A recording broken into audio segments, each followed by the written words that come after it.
ကျွန်တော်ကငါးတီတကောင်ကိုရောက်မိုံရှိသေးတယ်ဒါကိုအကြောင်းပြုပြီးဝစ်စုံပြေလူမိုက်ထောင်ပေါင်းများစွာကကျွန်တော်ရဲ့ဈေးဆိုင်ကိုဝိုင်းရံထားကြတယ်စင်ခံကားရချီကလည်းဈေးကိုနေရာလွတ်မကျန်ပိတ်ဆို့ထားကြတယ်လူတိုင်းကတော့ကျွန်တော်တည်ပြီးလို့ထင်မှတ်နေကြပေမဲ့နောက်တစ်စက္ကန့်မှာတော့အဲ့ဒီဝစ်စုံပြေလူမိုက်ထောင်ပေါင်းများစွာကကျွန်တော်ရှေ့မှာဒူးထောက်ပြီးနန်ခါကိုဂိုင်းချုပ်ဖြစ်ပြန်လဲတာဝန်ယူပေးဖို့တောင်းဆိုကြတယ်ရောက်ရိုက်ကားတစ်စီးတကားဝမှာရက်လိုက်ပြီးကြမ်းချမ်းမျိုးရဲ့နာမည်ကြီး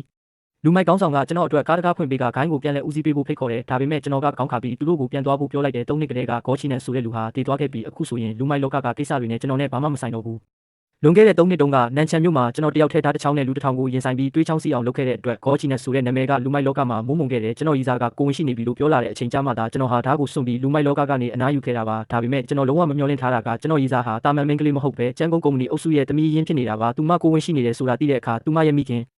ကကျွန်တော်စီရောက်လာတယ်ကျွန်တော်ရဲ့ငါးဆိုင်ထဲဝင်လာတာနဲ့နှာခေါင်းကိုပိတ်ပြီးအနံ့ကလည်းနမ်းလိုက်တာငါသမီးဘယ်လိုလုပ်ပြီးဒီအနံ့ကိုတိခတ်နေနိုင်တာလဲလို့ယွန်းရှာတယ်လို့ပြောတယ်ကျွန်တော်ရှိကမောက်မာတဲ့အမျိုးသမီးကိုကြည့်ပြီးဒေါ်လေးကနာနာရဲ့အမေလေးလို့ရင်ကြေးပဲပြောလိုက်တယ်အဲ့ဒီအမျိုးသမီးကအေးဆက်နဲ့ဟက်ခနဲ့ရေလိုက်ပြီးမှန်တယ်ငါသမီးကကလေးဆန်လို့အပြင်ထွက်ပြီးလေ့ကျင့်နေရင်မင်းလိုမျိုးလူဒန်းစားနေတဲ့သူနဲ့တီကျွမ်းသွားတာကိုမမိတာပဲငါခုလာတာကမင်းကိ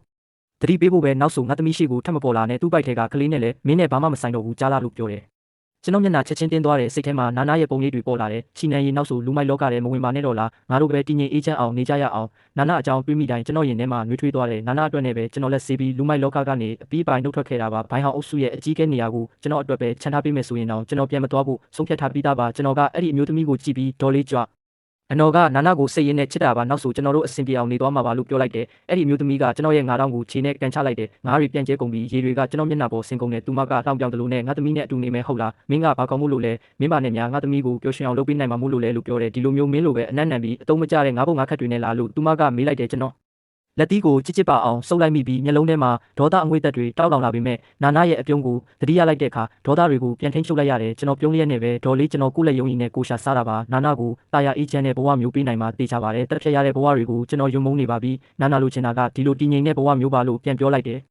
ယ်ကျွန်တော်စကားပြောပြီးတာနဲ့တပြိုင်နက်မှာပဲလူမိုက်ပုံစံပေါက်တဲ့လူကြီးတအုပ်ကဒေါသတကြီးလျှောက်လာကြတယ်အဖွဲ့ခေါင်းဆောင်ဖြစ်တဲ့ခေါင်းပြောင်ကြီးကဒီတဝိုက်မှာဩဇာအာဏာရှိတဲ့လူမိုက်တယောက်ပါသူကကျွန်တော်ငါးကန်တွေကငါးတကောင်ကိုကောက်ကင်ပြီးကျွန်တော်မျက်နှာစီတန်းပစ်လိုက်တယ်ပြီးတော့ဟေးငါးယောင်းတဲ့ကောင်မင်းဈေးကွက်ကိုဖျက်ဆီးနေတာလားတခြားသူတွေကတစ်ဆက်ချက်နဲ့ရောင်းနေတာကိုမင်းကရှစ်ချက်နဲ့ရောင်းပြီးငါ့ကိုရန်စနေတာလားလို့ဆဲဆိုတဲ့ကျွန်တော်မျက်နှာပေါ်ကရေတွေကိုတုပ်လိုက်ပြီးဒေါသကိုမျိုးတိတ်ကကျွန်တော်ကနည်းနည်းပိုရောင်းရအောင်လို့ပါစီကံဖောက်ဖျက်မိတယ်လို့ဖြစ်သွားရင်လေဈေးကိုပြင်လိုက်ပါမယ်လို့ရေကျဲနဲ့ပြောလိုက်တယ်ဒီကောင်းပြောင်ကြီးကဈေးတဲ့အားလုံးကိုဈေးနှုန်းမြင့်ရောင်းခိုင်းပြီးပိုလာတဲ့ငွေတွေကိုသူပဲကောင်းပုံဖြစ်နေတာပါဒီလိုလုပ်ရမျိုးကိုကျွန်တော်အရန်ယုံပေမဲ့ကိစ္စမရှုပ်ချင်တာကြောင့်တီးခံလိုက်ရတယ်ဒါပေမဲ့ခေါင်းပြောင်ကြီးကတော့ကျွန်တော်ကိုလွှတ်ပေးဖို့စိတ်ကူးမရှိပါဘူးသူကတုံးနဲ့ရိုက်ပြီးကျွန်တော်ငါးကန်ကိုရိုက်ခွဲလိုက်တဲ့အတွက်ငါးတွေအားလုံးမြေပြင်ပေါ်မှာပြန့်ကျဲကုန်တဲ့ခေါင်းပြောင်ကကျွန်တော်နှုတ်ကိုလက်ညှိုးထိုးပြီးမင်းမေကိုပဲပြီးခဲ့တဲ့လကပေးရမယ့်ကာကွယ်ခြင်းမပေးရသေးဘူးမလားအရင်ကကြံတဲ့ငွေတွေနဲ့ပေါင်းရင်9000ရှိတယ်ပတ်စံမပေးနိုင်ရင်ချက်ချင်းဒီနေရာကနေထွက်သွားစမ်းလို့ဆဲဆိုတယ်ပြီးတော့ဂေါချီနန်ဒါကမင်းပြောတဲ့ငါသမီးကိုပျော်ရွှင်အောင်ထားမယ်ဆိုတာလားဒီလိုအရက်သူအရက်သားလူမိုက်လောက်တောင်မင်းကိုအနိုင်ကျင့်နေတာမင်းကဘယ်လိုလုပ်ငါသမီးကိုကာကွယ်ပေးနိုင်မှာလဲလို့ပြောလိုက်တယ်ကျွန်တော်ငါခုတ်တဲ့ဓာတ်ကိုကောက်ကင်လိုက်တော့ကျွန်တော်ခန္ဓာကိုယ်ကနေလူသက်ချင်စိတ်တွေထွက်ပေါ်လာတဲ့ခေါင်းပြောင်ကြီးကကျွန်တော်ရှင်ဝါကြောင့်ကြောက်ရွံ့သွားတဲ့အချိန်မှာပဲကျွန်တော်ငါးဆိုင်နေရမှာကတ်ထားတဲ့နာနာတက်ပုံကိုမြင်လိုက်ရတယ်ကျွန်တော်စီကလူသက်ချင်စိတ်တွေချက်ချင်းပျောက်ကွယ်သွားတယ်နာနာကိုသူ့အတွက်ရောဘိုက်ထဲကကလေးအတွက်ပါငင်းချမ်းတဲ့ဘဝကိုပေးမယ်လို့ကတိပေးထားတာကိုကျွန်တော်တက်ပြင်းချပြီးဓာတ်ကိုပြန်ချလိုက်တယ်ခေါင်းပြောင်ကအနာကိုရှောက်လာပြီးကျွန်တော်မျက်နှာကိုတစ်ချက်ရိုက်လိုက်ကဓာတ်ကင်ပြီးခြောက်နေတာလားမင်းမအဲ့လောက်တတိရှိလို့လားမင်းအောင်မြင်အောင်ခုတ်ကြည့်ပါလားမင်းမလုပ်ရဲပါဘူးမင်းကငါးယောက်နဲ့ကောင်းပါငါကပိုင်ဟောင်းအုပ်စုကလူကမင်းမအဲ့ဒီလောက်လုပ်ရတဲ့တတိမရှိပါဘူးဒီကောင်မိုက်လို့ပြောတဲ့ခေါင်းပြောင်ရဲ့စကားကိုကြားလိုက်တဲ့အခါကျိုးရွရင်ကချက်ချင်းစိတ်လှုပ်ရှားသွားပြီးမင်းကဘိုင်းဟောင်းအုပ်စုကလူလားငါယောက်ျားကကျန်းကုန်းအုပ်စုကလေငါတို့ကတမိသားစုတွေပါလို့ပြောလိုက်တဲ့ဘိုင်းဟောင်းအုပ်စုဟာကျန်းကျန်မြို့မှာအကြီးဆုံးအိမ်ချမ်းမြေကုမ္ပဏီဖြစ်ပြီးကျန်းကုန်းအုပ်စုကသူတို့လက်အောက်ခံကုမ္ပဏီခွဲတစ်ခုသာဖြစ်ပါတယ်ဒါကြောင့်ကျိုးရွရင်ကအဲ့ဒီခေါင်းပြောင်ဟာဘိုင်းဟောင်းအုပ်စုကဆိုတာကြထားလိုက်တာနဲ့ချက်ချင်းပဲအလိုက်တီစွာနဲ့အယိုသေးပေးလိုက်တဲ့ခေါင်းပြောင်ကလည်းကြွားဝါတဲ့မျက်နှာနဲ့အော်ကျန်းကုန်းအုပ်စုကလာငါတို့အားလုံးကနန်ကောရဲ့လက်အောက်မှာအတူတူလုပ်နေကြသူတွေပဲလို့ပြောတယ်ကျိုးယူရင်းကနန်ကောဆိုတဲ့အမည်ကိုကြားလိုက်ရတဲ့အခါပိုပြီးစိတ်လှုပ်ရှားသွားပြီးနန်ကောကဘိုင်းဟောင်းအုပ်စုရဲ့အကြီးအကဲနေရာကိုလက်ခံရယူလိုက်ပြီလားလို့စိတ်မရှိစွာနဲ့မေးလိုက်တယ်ခေါင်းပြောင်ကခေါင်းခါပြီးခုထိတော့မဟုတ်သေးဘူးဒါပေမဲ့မကြခင်ဖြစ်လာမှာပါနန်ကောတာတာဝန်ယူလိုက်ရင်ဘိုင်းဟောင်းအုပ်စုကပိုပြီးအရှိန်ဟုန်နဲ့တိုးတက်လာမှာအသေးချာပဲလို့ပြန်ဖြေတယ်ကျိုးယူရင်းကအဲ့ဒီစကားကိုထောက်ခံတဲ့အနေနဲ့ခေါင်းညှိပြီးနန်ကောရဲ့ဂုဏ်သတင်းကိုသူတို့အားလုံးကြားပူးကြတယ်နန်ကောတာဝင်ကိုင်းတွေလိုက်ရင်ဘိုင်းဟောင်းအုပ်စုကပိုပြီးကြီးမားခိုင်မာလာမှာဖြစ်တယ်လို့အဲ့ဒီခါကျရင်ငါတို့လည်းအကျိုးကျေးဇူးတွေခံစားရပြီးတိုးတက်လာမှာပေါ့လို့ဆိုတယ်ကျိုးယူရင်းကကျွန်တော်နှစ်ဖူးကိုလက်နဲ့ထိုးပြီးမင်းလိုမျိုးငါးပုံနှံတွေနန်နေတဲ့ငါးယောက်နဲ့ကောင်နောက်ဆိုငါသမီးနဲ့ဝေးဝေးနေမင်းသာနန်ကောရဲ့စံကြီးမြင့်တမြင့်စာလောက်တန်းတူညီမျှမှုရှိရင်ဒီလိုအမိုက်ပုံထဲမှာလာနေစရာလိုပါမလားလို့ပြင်းပြင်းထန်ထန်ဆဲဆိုတဲ့ကျိုးရင်းကနှာခေါင်းကိုပိတ်ပြီးချက်ချင်းပဲလှည့်ထွက်သွားတယ်ကျွန်တော်လက်တီးကိုချစ်ချစ်ဆုပ်ပြီးတီးခံနေလိုက်တယ်ဘာပဲဖြစ်ဖြစ်သူကကလေးရဲ့အဖွာလေး ခေါင်းပြောင်ကကျွန်တော်ကိုတစ်ချက်ကြည့်ပြီးအပေါ်ကပြုတ်ကျနေတဲ့ငါးကိုကောက်ကင်ကကျွန်တော်မျက်နှာပေါ်ကိုထပ်ပြီးဖြစ်ပေါက်လိုက်ပြန်တယ်ငါနယ်မြေထဲမှာဈေးနှုန်းကိုမင်းကလာဖြတ်စီးရဲတယ်ပေါ့ဘလို့သိမလဲဆိုတာစဉ်းစားထားပြီးပြီလားလို့မေးတယ်ကျွန်တော်မျက်နှာပေါ်ကရွှွန့်ရည်တွေကိုတုပ်ရင်းအကိုကြီးကျွန်တော်ကအယောင်းဝယ်အသေးစားလေးပါ9000ဆိုတာကတော့အရန်များလုံးပါတယ်လို့ပြောလိုက်တယ်ခေါင်းပြောင်ကလက်ပိုက်ပြီးရေမောရင်း9000ကများတယ်ပေါ့လေဒါဆိုရင်အကျွေးဆက်ဖို့မင်းလက်တဲ့ဖက်ကိုဖြတ်ပြရမလားလို့ပြောတယ်ကျွန်တော်လက်သီးကိုဒေါသတကြီးဆုပ်လိုက်မိပေမဲ့ကလေးမွေးဖွားလာမဲ့အကြောင်းနဲ့နာနာကလူမိုက်လုပ်တွေကိုမလုပ်ဖို့အခါခါမှထားတာကိုတတိယသွားတယ်အဲ့ဒီအတွေ့အကြုံဆုပ်ထားတဲ့လက်သီးကိုပြန်ဖြေလိုက်ပြီးတပြင်းတစ်ချက်ရှိုက်လိုက်ကကျွန်တော်ရုပ်ပေးပါမယ်အခု3000အရင်ပေးမယ်ကျန်တာကိုတော့တစ်လချင်းစီခွဲပေးပါမယ်လို့ပြောလိုက်တယ်ခေါင်းပြောင်ကမျက်မှောင်ကျုပ်လိုက်ပြီးကျွန်တော်ကော်လာကိုဆွဲကင်ကအခုချက်ချင်းဖုန်းဆက်ပြီးပတ်စံရှာပေးစမ်းမဟုတ်ရင်လို့ပြောရင်းသူစကားတန်ရုတ်တရက်တိတ်သွားတဲ့သူ့မျက်လုံးတွေကကျွန်တော်အင်ဂျီအတွင်းပိုင်းကိုစူးစိုက်ကြည့်နေတယ်သူကမျက်လုံးဝိုင်းသားနဲ့ကျွန်တော်အင်ဂျီကိုဆွဲဖျက်လိုက်ပြီးဟေ့ကောင်မင်းမှာတက်တူးပါနေတာလားအင်ဂျီချွတ်ဆန်းမင်းပါတွေထိုးထားလဲကြည့်ရအောင်လို့ပြောတယ်အကိုကြီးဒါကကျွန်တော်အရင်တုန်းကငယ်ယူပေါက်ပြီးထိုးထားတာပါလို့ပြောပေမဲ့ခေါင်းပြောင်ကဂယုမဆိုင်တော့ပဲအင်ဂျီကိုနှစ်ဖက်လုံးမှဆွဲဖျက်ပစ်လိုက်တယ်ကျွန်တော်အင်ဂျီတွေပြဲသွားပြီးတက်တူးတွေပေါ်လာတဲ့အခါမှာတော့အဲ့ဒီနေရာမှာရှိနေသူအားလုံးကကျွန်တော်ရဲ့ရင်အုပ်ကိုစူးစိုက်ကြည့်နေကြပါတော့တယ်အချိန်ခဏတာအတွင်းမှာပဲအဲ့ဒီနေရာမှာရှိနေသူအားလုံးတောက်တောက်ကြီးဖြစ်သွားကြတယ်ခေါင်းပြောင်နဲ့သူ့လက်ပါစီတွေကတော့မျက်လုံးဝိုင်းသားဖြစ်သွားပြီးကျွန်တော်တက်တူးကိုလက်ညှိုးထိုးကမျက်လုံးဖွင့်ထားတဲ့ဂွန်းရည်လားသူ့ကိုမှမျက်လုံးဖွင့်ထားတဲ့ဂွန်းရည်တက်တူးပါနေတာလားအဲ့ဒီတက်တူးကနန်ကောပဲထိုးခွင့်ရှိတာမဟုတ်ဘူးလားသူကများလို့ပြောလိုက်တယ်မင်းအာခေါင်နဲ့ရှောက်ပြောမနေနဲ့နန်ကောကဘာလို့ဒီမှာ9လရောက်နေရမှာလဲလို့ခေါင်းပြောင်ကသူ့မေးစေးကိုပုတ်တက်ရင်ပြောလိုက်တယ်ပြီးတော့သူကကျွန်တော်တက်တူးကိုလက်နဲ့ပူကြည့်လိုက်ပြီးဟေ့ကောင်မျက်လုံးဖွင့်ထားတဲ့ဂွန်းရည်တက်တူးကလွန်ခဲ့တဲ့နှစ်တွေကကြမ်းချမ်းမှာလူတစ်ထောင်ကိုရင်ဆိုင်ခဲ့တဲ့နန်ကောမှထိုးခွင့်ရှိတာအခုတော့မင်းပတ်စံပေးရင်တော့ငါမလွတ်ပေးနိုင်တော့ဘူးလို့ပြောပြီးသူ့ဖုန်းကိုထုတ်ကကျွန်တော်ပုံတွေကိုရိုက်ပြီးအုပ်စုလိုက်စာတိုပေးပို့တဲ့နေရာကိုပို့လိုက်တယ်အဲ့ဒီအချိန်မှာပဲတကားဝကနေမိန်းကလေးတယောက်ရဲ့အတန်ထွက်လာတယ်ခဏလေးစောင့်ပါဦးလူတွေအားလုံးအဲ့ဒီဘက်ကိုလှည့်ကြည့်လိုက်တဲ့အခါအပြာနုရောင်ကဝင်ကိုဝတ်ဆင်ထားပြီးဘိုက်ပူနေတဲ့အမျိုးသမီးတယောက်ရက်နေတာကိုတွေ့လိုက်ရတယ်သူမကကိုဝင်ဆောင်တဲ့တယောက်ဖြစ်နေတာပါနာနာလို့ကျွန်တော်ခေါ်လိုက်ပြီးသူမစီအမြန်ပြေးသွားကတွဲကူလိုက်တယ်နာနာကကျွန်တော်ကိုစိတ်အေးစေဖို့အပြုံးလေးတစ်ခုနဲ့ပြုံးပြတယ်ကျွန်တော်တို့ခေါင်းပြောင်ရှိကိုရောက်တဲ့အခါအကိုကြီးကျွန်တော်ယောက်ျားကအရင်ကတာမန်လူမိုက်လေးတယောက်ပါနန်ကောကိုတမင်တက်စော်ကားတာမဟုတ်ပါဘူးလို့ပြောလိုက်တယ်ခေါင်းပြောင်ကခေါင်းကုပ်လိုက်ပြီးနှက်ခမ်းကိုကွေးညွတ်ကလောင်ပြောင်သလိုရေမောရင်းမြမလေးရေဒီကောင်ထိုးထားတဲ့တက်တူးကမျက်လုံးဖွင့်ဂွန်းယူလေးရွယ်ချက်ရှိရှိပဲဖြစ်ဖြစ်မတော်တဆပဲဖြစ်ဖြစ်သူတေးလန်းကိုရောက်နေပြီလို့ပြောပြီးတာနဲ့သူကကျွန်တော်တို့အားလုံးရှိမှာပဲအဲ့ဒီတပုံတွေကိုအုပ်စုထဲတင်လိုက်တယ်ဒါတင်မကသေးဘူးသူကနန်ကောကိုအတူခိုးတဲ့ကောင်နောက်တစ်ယောက်မိပြီးဒီတစ်ခါတော့9ယောက်နဲ့ကောင်နဲ့လို့စာရေးပို့လိုက်တယ်ပြီးတော့သူက2ချက်လောက်လောင်းရေလိုက်ပြီးထိုင်ကုန်တစ်ခုပေါ်မှာထိုင်လိုက်ကနန်ကောကိုအတူခိုးတဲ့သူတွေအနည်းဆုံး100လောက်ရှိပြီးသူတို့အားလုံးလက်တစ်ဖက်တော့အဖြတ်ခံလိုက်ရတာပဲမင်းကတော့ကံကောင်းပါစေလို့ပဲဆူတောင်းပေးရမှာပေါ့လို့ရက်ဆက်တဲ့မျက်နှာပေးနဲ့ပြောလိုက်တယ်ပုံတွေပို့လိုက်ပြီးဆိုတာတီးလိုက်ရတဲ့နာနာကတော့ဘာမှပြောမရတော့မှန်းသိသွားပြီးဘိုင်ဟောင်အုပ်စုကလူတွေရောက်လာမှပဲတမျိုးမဟုတ်တမျိုးစဉ်းစားရတော့မယ်လို့တွေးလိုက်တယ်သူမကကျွန်တော်ကိုကြည့်ပြီးကျမလက်ကိုကင်ထားပါစိတ်မပူပါနဲ့တက်တူတစ်ခုပဲလေခဏနေရင်သူတို့ကိုပတ်စံနေနဲ့ပို့ပေးလိုက်ရင်ပြီးသွားမှာပါလို့ပြောပြီးတဲ့နောက်မှာတော့ကျွန်တော်သူမကိုတွဲပြီးကျွန်တော်အမြဲနားနေတဲ့ထိုင်ကုန်ပေါ်ကိုဖြည်းဖြည်းချင်းထိုင်ခိုင်းလိုက်တယ်ကိုဝင်ဆောင်တဲ့တယောက်ဟာနေတိုင်းကုန်ပစ္စည်းတွေကိုအလေးကြီးထမ်းထားရတယ်လို့မျိုးပင်ပင်နေရှာပါတယ်သူမကအချိန်ကြာကြီးမတ်တက်ရနေနိုင်မှာမဟုတ်ဘူးကျွန်တော်သူမဘေးမှာထိုင်ချလိုက်ပြီးသူမရဲ့လှပလုံးနဲ့မျက်နှာလေးကိုကြည့်လိုက်မိတဲ့အခါရင်ထဲမှာနောက်တစ်စိတ်တွေချက်ချင်းဖြစ်ပေါ်လာတယ်သူမကတာမန်ငင်းချမ်းတဲ့ဘဝလေးကိုပဲလိုချင်တာပါဒါပေမဲ့ကျွန်တော်ကတော့အဲ့ဒီအနေငယ်များသောဆန္ဒကိုတော့မဖြည့်ဆည်းပေးနိုင်ခဲ့ဘူးနာနာအမှန်တော့ကျွန်တော်အရင်ကလို့ရှင်းပြဖို့စကားဆက်လိုက်တဲ့အချိန်မှာပဲဈေးဝင်ပေါက်စီကကားရိတ်အုပ်တန်တွေရုတ်တရက်ထွက်ပေါ်လာတဲ့ချက်ချင်းဆိုသလိုပဲဝစ်စုံပြေလူမိုင်း20ကျော်လောက်ကားပေါ်ကဆင်းလာကြတဲ့ခေါင်းဆောင်ဖြစ်သူကခရမ်းရဝစ်စုံဝတ်ထားပြီးမျက်နှာတစ်ပြင်လုံးမှာအမာရွှေရှိကြီးတစ်ခုဘဲဘက်ကနေညာဘက်အထိစီးနေတာကိုကြည့်လိုက်တာနဲ့တင်ရက်ဆက်တဲ့လူမှန်အတိတာတဲ့သူကလူတွေကိုကြောက်လန့်သွားစေတဲ့အရှိန်အဝါနဲ့ကျွန်တော်တို့စီလျှောက်လာရင်နန်ကောကိုဘဲကောင်ကအတုလုံနေတာလဲမသေးချင်ကြတော့ဘူးလားလို့အော်ဟစ်လိုက်တယ်ခုနကအေးဆေးထိုင်နေတဲ့ခေါင်းပြောင်ကချက်ချင်းထရက်ပြီးအမာရွတ်နဲ့လူစီကိုအမြန်ပြေးသွားကခေါင်းညိတ်ပြီးကျွန်တော်ကိုလက်ညှိုးထိုးပြနေတဲ့အမာရွတ်နဲ့လူကကျွန်တော်စီကိုအကြည့်တွေစူးစိုက်လိုက်တယ်ကျွန်တော်ကိုမြင်လိုက်တဲ့အခါမှာတော့သူ့မူရာချက်ချင်းပြောင်းသွားပြီးနန်ကောကိုတွေ့ပါတယ်လို့လေးလေးဆဆပြောလိုက်တယ်ပတ်ဝန်းကျင်ကလူတွေအားလုံးပါဆက်အဟောင်းသားဖြစ်သွားကြတယ်အထူးသဖြင့်ခေါင်းပြောင်ကကျွန်တော်ကိုခန္ဓာကိုယ်အကဲခက်ကြည့်ရင်အကိုကြီးလူမားနေတာမဟုတ်ဘူးလားနန်ကောကဒီမှာငါလာရောက်နေမှာလားလို့အန်အော်တကြီးမေးလိုက်တယ်အဲ့ဒီစကားကိုကြားတော့အမာရွတ်နဲ့လူကခေါင်းပေါ်ကြည့်ပြီးမတေချာတဲ့လေတံနဲ့ငါနန်ကောကိုတစ်ခါပဲမြင်ဘူးတယ်သူနဲ့တော်တော်လေးတူနေတာကိုလို့ပြောတယ်ခေါင်းပြောင်ကပါဆက်အဟောင်းသားနဲ့ကျွန်တော်ကိုကြည့်လိုက်တယ်ပြီးတော့သူ့ကိုပါနှစ်ချက်ရိုက်လိုက်တာတော့သူဘာမှပြန်မတုံ့ပြန်ဘူးလေလို့ပြောလိုက်တယ်အဲ့ဒီစကားကိုကြားတော့အမာရွတ်နဲ့လူကချက်ချင်းမတက်ရက်လိုက်ပြီးပါနှစ်ချက်ရိုက်တာကိုတော့ဘာမှမတုံ့ပြန်တဲ့လူကနန်ကောဖြစ်နိုင်ပါမလားလို့တွေးလိုက်မိတယ်သူကပတ်ဝန်းကျင်ကိုအထူးဆန်းဖြစ်တယ်လို့ကြည့်လိုက်တယ်အခုချိန်ကသူ့ကုမ္ပဏီမှာယာတူတိုးကိုအရေးကြီးဆုံးအချိန်မှာနန်ကောကကြမ်းချမ်းမျိုးကိုတိမ့်ပိုက်လိုက်ပြီးနောက်ပိုင်းတခြားအဖွဲ့ကဒီကလှုပ်ရှားလာပေမဲ့သူ့ကိုဆွတ်ဆောင်ပြဖို့အခွင့်အရေးမရခဲ့ဘူးဒီနေ့တော့ကုမ္ပဏီတစ်ခုလုံးကလူတွေကသူ့ကိုကြည့်နေကြတာဆိုတော့ဒီနေရာမှာအဆက်ကွဲသွားရင်ယာတူတိုးကိုမမျှော်လင့်တော့နဲ့တော့ဒီအတွေ့အကြုံသူကကျွန်တော်စီအမြန်လျှောက်လာပြီးဟေ့ကောင်မင်းတော်တော်ဟန်ဆောင်ကောင်းတာပဲငါ့ကိုတောင်လှည့်စားဖို့စူးစမ်းသေးတယ်လို့ပြောတယ်ကျွန်တော်ကသူ့ကိုအေးဆေးပဲကြည့်နေလိုက်တယ်ဒီလူကဘိုင်းဟောင်းအုပ်စုထဲမှာအလုတ်ကျန်းသမားလောက်ပဲတန်ဖိုးရှိမှန်းကျွန်တော်သိလိုက်တယ်မဟုတ်ရင်သူ့ကိုသူမသိပဲမနေနိုင်ဘူးလေအကိုကြီးကျွန်တော်က9ယောက်နဲ့သူပါနန်ကောကိုအတုလုပ်ဖို့စိတ်ကူးမရှိပါဘူးလို့ပြောလိုက်တယ်အမာရွတ်နဲ့လူကကျွန်တော်အညံ့ခံတယ်လို့ထင်သွားပြီးစိတ်သက်သာရသွားတယ် မင်းကနန်ကောကိုအတုလောက်တာဟုတ်သည်ဖြစ်စေမဟုတ်သည်ဖြစ်စေမင်းရဲ့တတူကတော့လုံးဝခွင့်မလွတ်နိုင်တဲ့အချက်ပဲလို့ပြောတယ်မင်းလက်တစ်ဖက်ကိုထည့်ယူလိုက်တာလုံမဲမထင်ဘူးနော်လို့ပြောရင်းသူကနောက်ကျောကနေပစိန်တလက်ကိုထုတ်ပြီးချင်းချောက်လိုက်တယ်နာနာကချက်ချင်းမတက်ထွက်လိုက်ပြီးအကိုကြီးတန်ဖိုးတစ်ခုခုပြောပါကျမယောက်ျားကိုလွှတ်ပေးဖို့ပတ်စံဘယ်လောက်ပေးရမလဲလို့တောင်းဆိုတယ်အဲ့ဒီလူကနာနာကိုကြည့်လိုက်ပြီးသူ့မျက်လုံးထဲမှာလောပရမတ်တွေဖြတ်ပြေးသွားတာကိုကျွန်တော်ချက်ချင်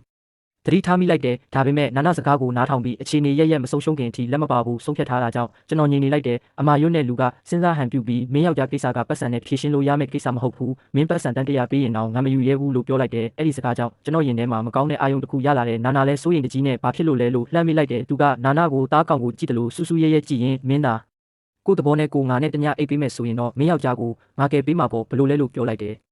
်ပတ်ဝန်းကျင်ကသူ့လက်ပါစီတွေရဲ့လှောင်ရဲတန်းတွေထွက်ပေါ်လာတယ်ဟာအကိုကြီးကဒီလိုကွက်မျိုးကြိုက်တာကိုဝင်ဆောင်တဲ့ကြီးပါလားတာမန်လူတွေမရနိုင်တဲ့အရာတာပဲလို့ပြောကြတယ်အဲ့ဒီလိုရေမောတန်တွေကိုကြားလိုက်ရတဲ့အခါနာနာဒေါသထွက်သွားတယ်သူမှဘာမှမလုပ်ရသေးခင်မှာပဲကျွန်တော်လှုပ်ရှားလိုက်တယ်ကျွန်တော်လက်သီးတစ်ချက်ကသူ့ရဲ့အောက်ပိုင်းကိုပြင်းပြင်းထန်ထန်ရိုက်ချလိုက်တယ်အဲ့ဒီလူရဲ့အော်ဟစ်တန်နဲ့အတူသူ့ခန္ဓာကိုယ်ဟာလေထဲမှာပြတ်တက်သွားပြီးသူ့လက်ပါစီတွေရှိကိုပြစ်လဲကျသွားတယ်သူတို့တွေ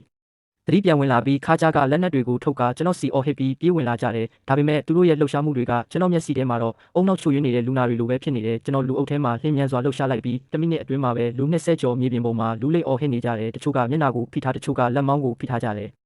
အမာရွတ်နဲ့လူလည်းအခြေအနေကိုသဘောပေါက်သွားပြီးကျွန်တော်ကိုလူသက်သမားတယောက်ကိုကြည့်တယ်လို့ကြောက်ရွံ့စွာကြည့်နေတယ်သူမြေပြင်ပေါ်မှာထိုင်ရသားဖြစ်နေပြီးပေါင်ကြားတဲ့ကနေစီးတွေစီးကြလာတယ်ဒီလိုမြင်ကွင်းမျိုးကိုကျွန်တော်အကြိမ်ပေါင်းများစွာမြင်ဘူးနေပါပြီကျွန်တော်ကိုကြောက်ပြီးစီးပေါက်သွားတဲ့လူတွေထောင်ထဲချီရှိပါတယ်ကျွန်တော်သူ့စီကိုတည်ငြိမ်စွာရှောက်သွားပြီးသူ့လက်ပင်ကိုဆွဲကင်ကစက်သားတစ်ကောင်ကိုကင်တယ်လို့မျိုးလေထဲကိုမြှောက်လိုက်တယ်ပြီးတော့သူ့ကိုအေးဆက်ဆက်လေးတန်နဲ့မင်းခုနကငါမိမကိုဘာပြောလိုက်တယ်လို့မေးလိုက်တယ်ငါမကြားလိုက်ဘူးလို့ပြောရင်းဖာကောကိုလေထဲမှာဆွဲမထားလိုက်ပြီးသူ့လက်ချောင်းကနေအတန်ထွက်အောင်အနိုင်ညှစ်ထုတ်ခိုင်းလိုက်တယ်သူကအကိုကြီးတောင်းပန်ပါတယ်ကျွန်တော်မှားသွားပါတယ်လို့ပြောတယ်ကျွန်တော်ကသူ့မျက်နှာကိုကြည့်ပြီးသွေးဆက်လက်လို့အေးဆက်ဆက်ပြုံးလိုက်ကလက်ထဲကအားကိုတဖြည်းဖြည်းပိုညှစ်လိုက်တယ်အမာရွတ်နဲ့လူကရုန်းကန်နေပေမဲ့သူ့မျက်နှာကတဖြည်းဖြည်းခရမ်းရောင်တန်းလာတယ်သူ့မှာရှိသမျှအားရင်တွေကိုတုံပြီးရုန်းပေမဲ့ကျွန်တော်လက်ထဲကနေမလွတ်မြောက်နိုင်ပါဘူးသူ့ရုန်းကန်နေတာတဖြည်းဖြည်းအားနည်းလာတဲ့အချိန်မှာနာနာကအလင်းမြန်ပဲချီနှံမြန်မြန်လွတ်ပေးလိုက်ပါလို့အော်ပြောလိုက်တယ်အဲ့ဒီစကားကိုကြားတော့ကျွန်တော်လက်ထဲကအားကိုချက်ချင်းဖြေလျှော့ပေးလိုက်တယ်အမာရွတ်နဲ့လူကမြေပြင်ပေါ်ကိုပြုတ်ကျလာပြီးလေပင်ကိုဖိထားကအသက်ကိုပြင်းပြင်းရှူနေရတယ်ကျွန်တော်သူ့ရှိမှထိုင်ချလိုက်ပြီးသူ့ဆံပင်ကိုဆွဲကင်ကဒီတစ်ခါတော့မင်းကိုလွတ်ပေးလိုက်မယ်နောက်တစ်ခါထပ်ပြီးကျူးကျော်လာရင်တော့မင်းကိုအပိုင်းပိုင်းချေမောပြစ်မယ်လို့ပြောလိုက်တယ်သူကကြက်တူရွေးလို့ခေါင်း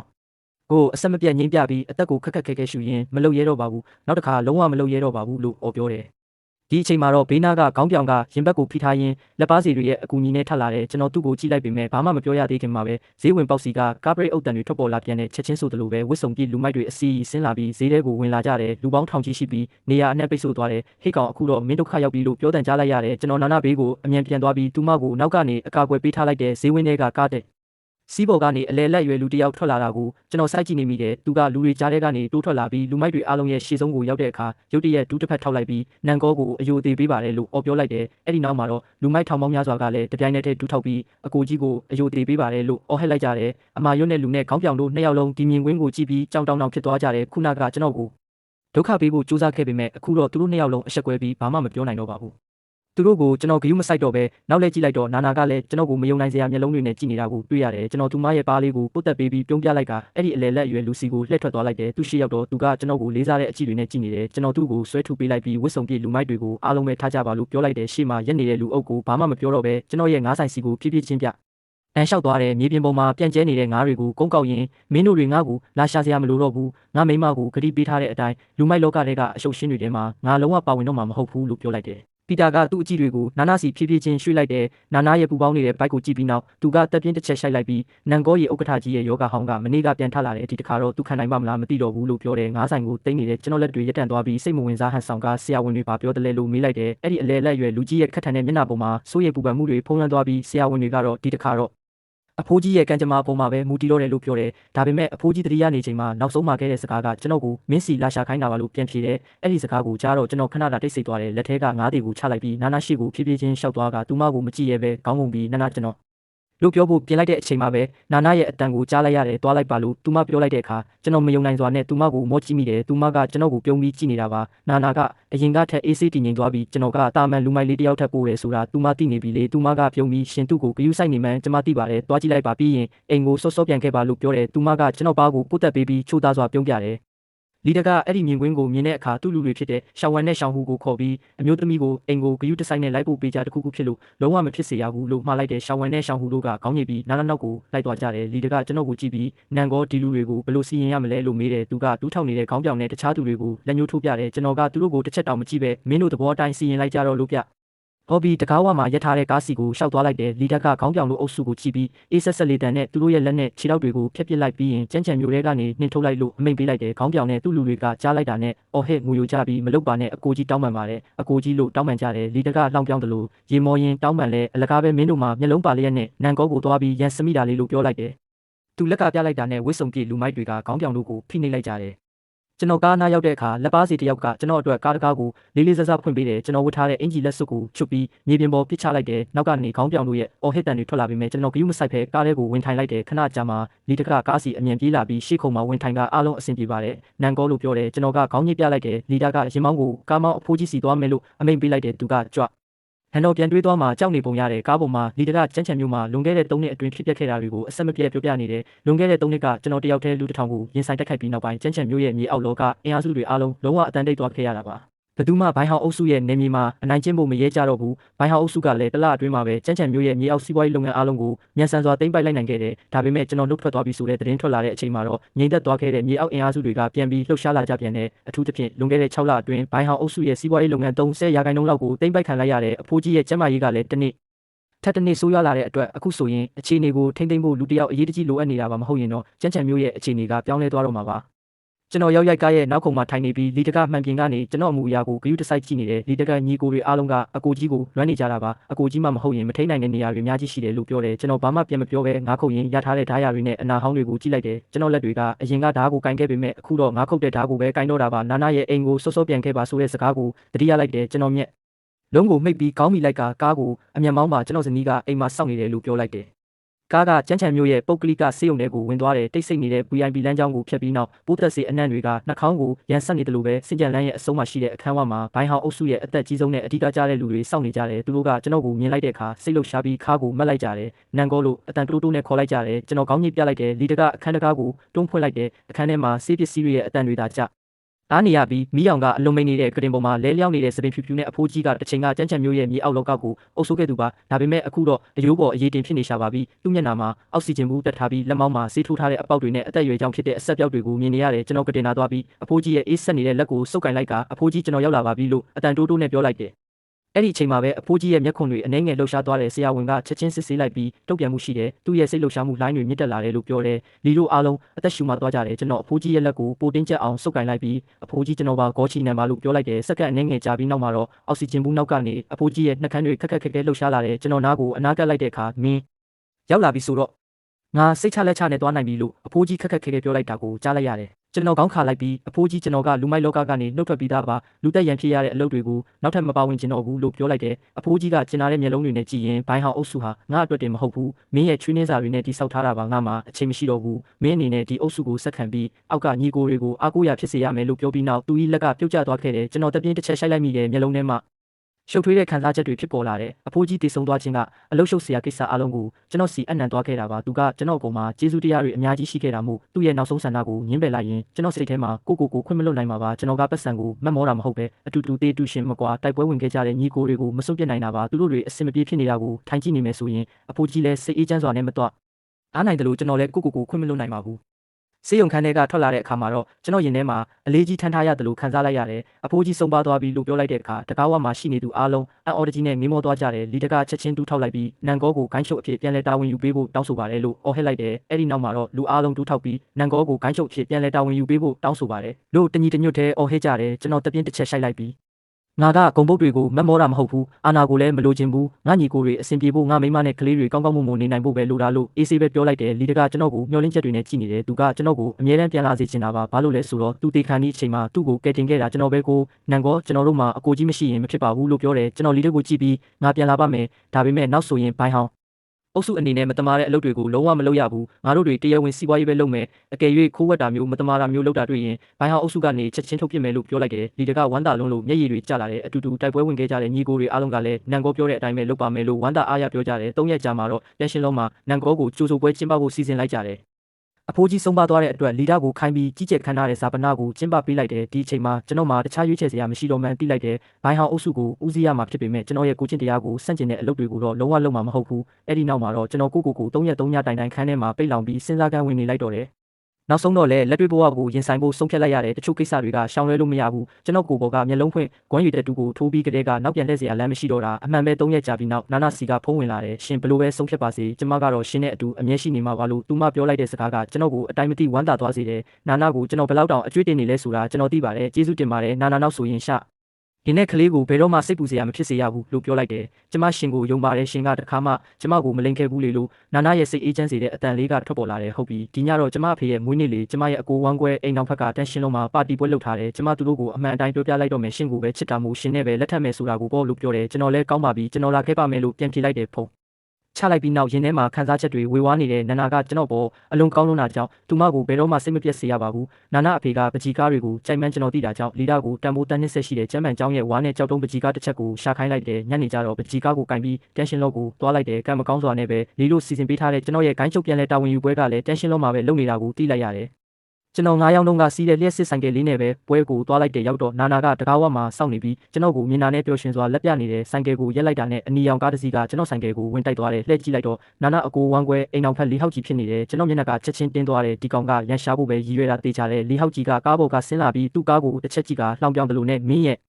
အမိုက်ပုံဆိုင်ကယ်ကဘလို့လုတ်ဒီနေရာမှာလာရဲတာလဲအမြန်ဖဲဆန်းမင်းကြောင့်ငါကုံတိတ်ခါရီကြကုန်ပြီလို့ပြောတယ်အဲ့ဒီအချိန်မှာနာနာအမရန်ကလည်းကားပေါ်ကဆင်းလာပြီးကျွန်တော်ကိုဆက်ဆုပ်ရွှင်ရှာစွာနဲ့ကြည့်ပြီးနာနာဒါကမင်းရှာထားတဲ့လူမိုက်လားမင်းမျက်လုံးကန်းနေတာလားငါတို့မိသားစုကဘလို့အဆင့်တန်းရှိလဲမင်းမသိဘူးလားဒီလိုအမိုက်တွေကိုပဲလိုက်ရှာနေရသလားဒါကကိုအဆင့်ကိုတန်ဖိုးကြအောင်လုပ်တာပဲလို့ပြောတယ်သူတို့နှစ်ယောက်စလုံးရဲ့စော်ကားမှုတွေကိုနာနာကြားလိုက်တဲ့အခါမျက်နှာကချက်ချင်းတင်းသွားတယ်အကိုဝမ်းကွဲဒီနေ့အကိုဝမ်းကွဲကယာတူးတိုးတယ်ဆိုတော့အဲ့ဒီလိုလူမျိုးအတွက်ဆိုရင်ဘိုင်ဟောင်အုပ်စုမှာအိမ်သာဆေးတဲ့အလုပ်လောက်တောင်မရနိုင်ပါဘူးလို့ပြောလိုက်တယ်လီဟောက်ကြီးကလည်းဝင်ကြွားစွာနဲ့ဘာလို့မပြောပြတာလဲဟောက်ကြီးရေငါကနောက်ဆုံးမှသိရတဲ့သူဖြစ်နေမှာလားလို့လှောင်ပြောင်တယ်လို့ပြောလိုက်တယ်ရန်ကလီဟောက်ကြီးကိုအထင်ကြီးလေးစားတဲ့မျက်လုံးတွေနဲ့ကြည့်ရင်ဒီနေ့ကကျမတို့ဘိုင်းဟောင်အုပ်စုအတွက်အရေးကြီးတဲ့နေ့ပဲနန်ကောပြန်လာတဲ့အတွက်ကြိုဆိုပွဲကိုဒီမှာပဲလုပ်မှလေကျမကပတ်စံအများကြီးသုံးပြီးနေရာတစ်ခုကိုကြိုတင်မှထားရတာဒီလိုနေရာမျိုးမှာဘယ်သူမှမဆိုလာစားလို့ရမယ်လို့ထင်နေတာလားလို့ကြွားဝပြောဆိုတဲ့သူစနီးရန်ရဲ့စကားကိုကြားတော့လီဟောက်ကြီးကယုံကြည်မှုအပြည့်နဲ့ပြုံးနေတယ်ကျမတို့ရဲ့တမက်ကြီးကတကယ်တော်တာပဲတန်ရှင်းလို့ကိုအခုမှပဲပထမဆုံးအကြိမ်ရောက်ဘူးတော့ဒီနေရာမှာနှစ်စဉ်ပတ်စံ9 တန်းလောက်သုံးနိုင်မှသာကြိုတင်မလို့ရတယ်လို့ကြားဘူးတယ်လို့ကျိုးယူရင်းကရောက်ခမကောင်းတယောက်ပြီးတမက်ဖြစ်သူကိုချီးကျူးလိုက်တယ်ဒါပေါ်ဒီမှာကတာမန်ထမင်းတနက်ကိုတော့2000 3000လောက်ကြားတင်တာတချို့လူတွေဆိုတစ်သက်လုံးမှာတစ်ခါလောက်ရောက်ဖူးရင်ကိုကံကောင်းလာပြီလို့ပြောလိုက်တယ်လီဟောက်ကြီးရဲ့ဝင်ကြွားနေတဲ့ပုံစံကိုကြည့်ပြီးကျွန်တော်ဘာမှပြန်မပြောပဲတည်ငြိမ်နေလိုက်တယ်လူဆိုတာကိုမှမရှိတဲ့အရာကိုပဲပို့ပြီးကြောဝါချင်းတက်ကြတာလေဒီချအိမ်မှာနာနာကတော့ဒေါသထွက်ပြီးလီဟောက်ကြီးကိုကျမကိစ္စတွေကိုရှင်တို့လိုလူပြင်းတွေကဝင်ပြီးပြောစရာမလိုဘူးအာနန်ဘလိုပဲဖြစ်ဖြစ်ကျမသူ့ကိုချစ်တယ်လို့ပြောလိုက်တယ်ကျိုးယူရင်းကတော့မကြည်မနှက်နဲ့မင်းအကိုဝမ်းကွဲကမင်းကောင်းမှုအတွက်ပြောတာလေဒီလိုတန်ရှင်းလုံးမျိုးနေရာကိုဆိုင်ကယ်နဲ့လာရဲတာကအရှက်ရစရာကောင်းနေပြီလို့ဆက်ပြောတယ်ကျိုးယူရင်းရဲ့အကြည့်တွေကကျွန်တော်အပေါ်မှာအထင်သေးမှုတွေနဲ့ပြည့်နှက်နေတယ်ကျမတို့မိသားစုတွေဝင်ချင်ရင်ကိုယ့်ပုံစံကိုအရင်ကြည့်ဦးနာနာကိုမင်းနဲ့လိုက်သွားခိုင်းပြီးဆင်းရဲဒုက္ခပေးမှလာလို့သူတို့3 ယောက်လုံးကကျွန်တော်ကိုဝိုင်းပြီးတိုက်ခိုက်နေကြတယ်သူတို့မျက်လုံးထဲမှာကျွန်တော်ကဘာမှမဟုတ်တဲ့9 ယောက်နဲ့ကောင်တာဖြစ်ပြီးသူတို့နဲ့လုံးဝမတူတဲ့ကဘာတစ်ခုကလူလို့သတ်မှတ်ထားကြတယ်နာနာပြန်ပြောမလို့ရှိသေးချိန်မှာပဲကားပေါ်ကနေလူတစ်ယောက်ဆင်းလာတယ်သူကနာနာအဖေဝမ်ကျန်းဖို့ပါယောက်ျားတစ်ယောက်မှာအရေးကြီးဆုံးကမျက်နှာပါပဲမျက်နှာကိုမထိန်နိုင်ရင်အသက်ရှင်နေထိုင်ဖို့မထိုက်တန်တော့ဘူးလို့သူကပြောလိုက်တယ်ဟုတ်ပါတယ်ဖေဖေလူဆိုတာမျက်နှာရှိမှာပါလို့လီဟောက်ကြီးကဝမ်ကျန်းဖို့ကိုချော့မော့ပြောဆိုတဲ့တမက်2 ယောက်ကိုနှိုင်းရှင်လိုက်တဲ့အခါဘသူကပို့တော့လဲဆိုတာသိတာသွားတယ်လီဟောက်ကြီးရဲ့ဝင်ကြွားတဲ့ပုံစံကိုကြည့်ပြီးကျွန်တော်ပြန်မပြောပဲငြိမ်နေလိုက်တယ်ဝမ်ကျန်းဖို့ကကျွန်တော်ကိုအေးဆက်ဆက်အကြည့်နဲ့တစ်ချက်ကြည့်ပြီးအားလုံးပဲအတွင်းကိုဝင်ကြရအောင်ဒီမှာပဲအချိန်ကုန်မခံနဲ့တော့မင်းလဲလိုက်ခဲ့ပါရှောင်းကောတချို့ကိစ္စတွေကိုရှင်းရှင်းလင်းလင်းပြောရတော့မယ်လို့ပြောလိုက်တယ်ဒီအချိန်မှာနာနာကကျွန်တော်လက်ကိုတင်းဆုပ်ကင်ထားပြီးစိတ်မပူပါနဲ့အားလုံးကိုကျွန်မတာဝန်ယူပေးပါမယ်လို့ပြောလိုက်တယ်အဲ့ဒီအချိန်မှာကျွန်တော်ပျော်ရွှင်ရတယ်လို့နာကျင်ရတဲ့ခံစားချက်တွေကိုတပြိုင်နက်တည်းခံစားလိုက်ရတယ်နာနာကကျွန်တော်ဘေးနားမှာအခက်အခဲတွေကြားကမခွဲမခွာရှိနေပေးတာကပျော်ရွှင်စရာကောင်းပေမဲ့သူတို့ရဲ့လူဒန်းစားခွဲခြားဆက်ဆံတဲ့ပုံစံတွေကတော့ရင်နာစရာကောင်းလာပါတယ်သူတို့ကနာနာမိသားစုဝင်တွေမဟုတ်ဘူးဆိုရင်ကျွန်တော်ကိုတွေးဖို့တောင်ခွင့်ရရှိမှာမဟုတ်တယ်လို့ကျွန်တော်ရှိမှရိုင်းဆိုင်ပြောဆိုဖို့ဆိုတာဝေးရောနာနာနဲ့အတူတန်ရှင်းလို့တဲ့ကိုဝင်လိုက်တဲ့အခါကျွန်တော်တို့ကိုအစုံဆုံးထောက်မှာနေရာချထားတာကိုတွေ့လိုက်ရတယ်အဲ့ဒီမှာရှိတာကလူ6 ယောက်တောင်ထိုင်ဖို့ခက်ခဲမဲ့စားပွားငယ်လေးတစ်လုံးသားဖြစ်ပြီးဘေးကကြီးမားတဲ့စပွဲဝိုင်းကြီးတွေနဲ့ရှင်လိုက်ရင်လုံးဝမရှင်သာပါဘူးကလထိုင်တွေကအဆင့်တန်းနှိမ့်ကျနေတာကိုတွေ့ရတယ်အဆိုးဆုံးကတော့စပွဲပေါ်ကပကံတွေနဲ့ခရင်တွေကအဆုံးတွေပြက်ရှနေတာပါပဲဒီလိုဆက်ဆံပုံမျိုးကထောင်ကျနေတဲ့လူတွေတောင်ပိုကောင်းမယ်ထင်တယ်ကျွန်တော်စိတ်ထဲမှာဒါထမင်းစားဖို့လာလားတောင်းစားဖို့လာလားလို့တွေးမိပြီးလှောင်ပြောင်းမိလိုက်တယ်ဘလို့လဲစွန့်သွားပြီလားဒီလောက်ကြီးမားတဲ့ပွဲမျိုးကိုတစ်သက်လုံးမမြင်ဘူးမဟုတ်လားလို့လီဟောက်ကြီးကအထက်စီးကနေကြည့်ပြီးမေးလိုက်တယ်ဒီနေရာကတကယ်ကိုနှိမ့်ကျလုံးတယ်လို့ကျွန်တော်ပြောလိုက်တဲ့အခါရန်ကချက်ချင်းထွက်ပြီးမင်းကထမင်းစားဖို့လာပြီးရွေးချယ်နေသေးတယ်ပေါ့ငါယောက်ျားသားမခေါ်လာရင်မင်းလိုကောင်ကတစ်သက်လုံးဒီနေရာကိုချေမချနိုင်ဘူးလို့ဆဲဆိုလိုက်တယ်ကျိုးရင်းကလည်းအေးဆက်ဆက်နဲ့ကျေးဇူးတင်ရမယ့်အစားရွေးချယ်နေသေးတယ်ပေါ့ဒီနေ့ကနန်ကောပြန်လာတာကိုတွေးဖို့လာတာလေ လို့ပြောတယ်ဝန်ချမ်းဘူကလည်းမျက်နှာတီကြီးနဲ့အတုံးမကျတဲ့ကောင်စားဖို့ပဲတည်တယ်ဒီလိုပွဲမျိုးကိုလီဟောက်ကြည်တာမခေါ်လာရင်မင်းကဒီမှာရက်ဖို့တောင်အရေးချင်းမရှိဘူးလို့ပြောလိုက်တယ်နန္ဒမိသားစုဝင်တွေရဲ့အဖြစ်တင်မှုတွေကိုကြားရတဲ့အခါကျွန်တော်မျက်နှာကအေးဆက်သွားပါတယ်သူတို့ရဲ့မျက်နှာတွေပေါ်မှာပေါ်လွင်နေတဲ့လူဒန်းစားခွဲခြားမှုတွေကအထင်သားပါပဲနန်ကောကိုမြင်ရဖို့အတွက်သူတို့ဟာကိုယ်ကုံတိတ်ခါကိုတောင်ဆွလွတ်နေကြတာပါသူတို့အသေးအတန်တွေ့ချင်နေတဲ့နန်ကောဆိုတာကျွန်တော်ကိုယ်တိုင်ဖြစ်နေတယ်ဆိုတာသူတို့သာသိသွားရင်ဘယ်လိုမျက်နှာပေးမျိုးနဲ့ဖြစ်သွားမလဲဆိုတာတွေးပြီးရဲချင်မိတယ်အမှန်တော့ဒီနေ့မှာပဲနာနာနဲ့သူမမိသားစုကိုအမှန်တရားကိုဖွင့်ပြောပြဖို့စီစဉ်ထားတာပါဒ